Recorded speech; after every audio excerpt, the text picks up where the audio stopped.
حضرت علی رضی اللہ تعالیٰ عنہ کا ایک قبر پر گزر کمیل رحمت اللہ علیہ ایک شخص ہیں۔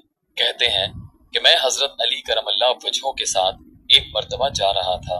وہ جنگل میں پہنچے، پھر ایک مقبرے کی طرف متوجہ ہوئے اور فرمایا، اے مقبرے والو، اے بوسیدگی والو، اے وحشت اور تنہائی والو، کیا خبر ہے، کیا حال ہے؟ پھر ارشاد فرمایا کہ ہماری خبر تو یہ ہے کہ تمہارے بعد اموال تقسیم ہو گئے، اولادیں یتیم ہو گئیں، بیویوں نے دوسرے خاوند کر لیے۔ یہ تو ہماری خبر ہے، کچھ اپنی تو کہو۔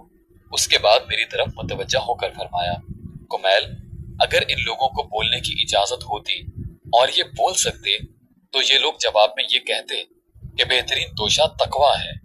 یہ فرمایا اور پھر رونے لگے اور فرمایا، اے کمیل، قبر عمل کا صندوق ہے اور موت کے وقت بات معلوم ہو جاتی ہے۔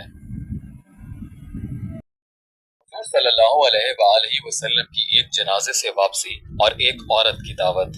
حضور اقدس صلی اللہ علیہ وآلہ وسلم ایک جنازے سے واپس تشریف لا رہے تھے کہ ایک عورت کا پیام کھانے کی درخواست لے کر پہنچا۔ حضور صلی اللہ علیہ وآلہ وسلم خدام سمیت تشریف لے گئے اور کھانا سامنے رکھا گیا تو لوگوں نے دیکھا کہ حضور صلی اللہ علیہ وآلہ وسلم لقمہ چبا رہے ہیں، نگلا نہیں جاتا۔ حضور صلی اللہ علیہ وآلہ وسلم نے فرمایا، ایسا معلوم ہوتا ہے کہ اس بکری کا گوشت مالک کی بغیر اجازت لے لیا گیا۔